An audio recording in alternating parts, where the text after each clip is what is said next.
আসসালামু আলাইকুম, আমি রোজিনা খাতুন। তো চলে এসেছি আমার বিসমিল্লাহ মিনি কিচেনে।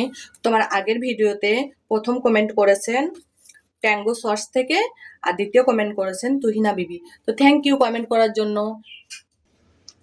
তো আজকে আমি নিজের পছন্দতে কিছু বানাবো না, একটা ভাবি বুলটি ভাবি কমেন্ট করেছেন চিকেন কষা করতে, তাই সেই জন্য আমি আজকে চিকেন কষা করব। তো আমি আগে পেঁয়াজ, টমেটো, কাঁচা লঙ্কা যা যা লাগে আর কি সেগুলো কেটে নিচ্ছি। তো আমার পেঁয়াজ, টমেটো, কাঁচা লঙ্কা, ধনেপাতা সব কাটা হয়ে গেছে। এবার আমি উনুনটা ধরিয়ে নেব। তো আমার উনুনটা জ্বালানো হয়ে গিয়েছে। এবার আমি সর্ষের তেলটা দিয়ে দেবো পরিমাণ মতো। বিসমিল্লাহির রহমানির রহিম।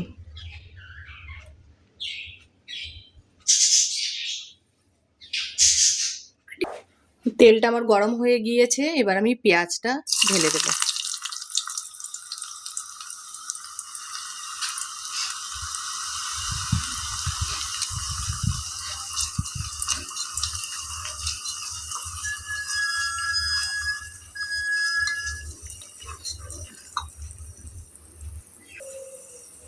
পেঁয়াজটা আমার ভাজা ভাজা হয়ে গিয়েছে, এবার আমি বাটা মশলাটা দিয়ে দেবো।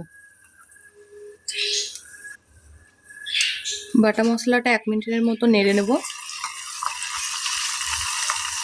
তাহলে আদা রসুনের গন্ধটা চলে যাবে। এবারে আমি গুঁড়ো মশলাগুলো দিয়ে দিচ্ছি। হলুদ গুঁড়ো,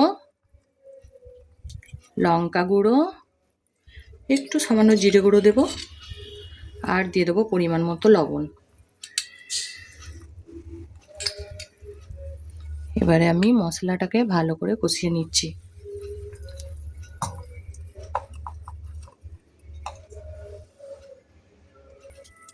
তোমার মশলাটা কষানো হয়ে গিয়েছে, এবার একে একে চিকেনগুলো দিয়ে দেবো।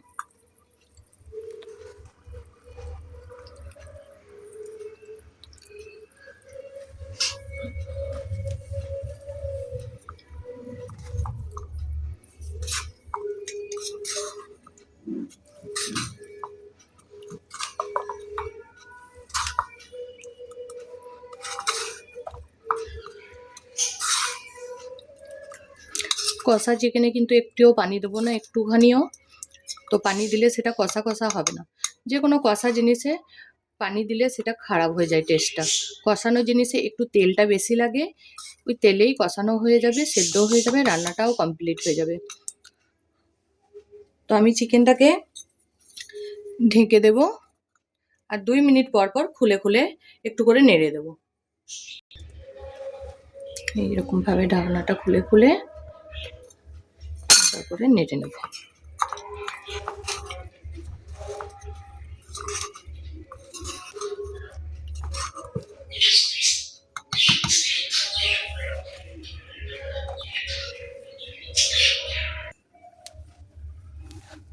তো এবারে আমি টমেটো কুচিটা দিয়ে দিচ্ছি।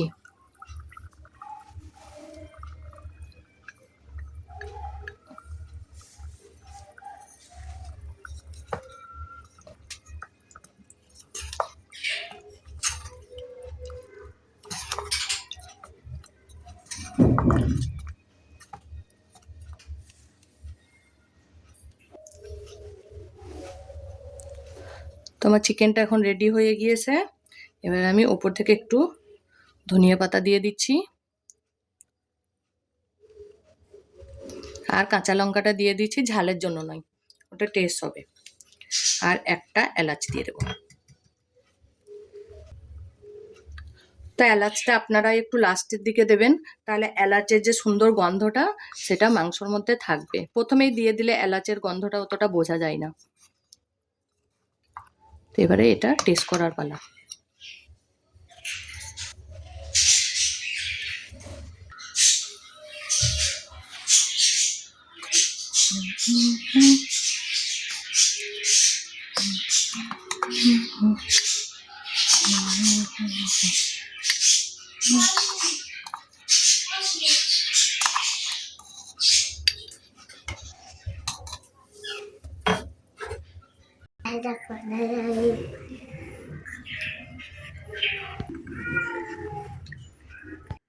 বিসমিল্লাহ।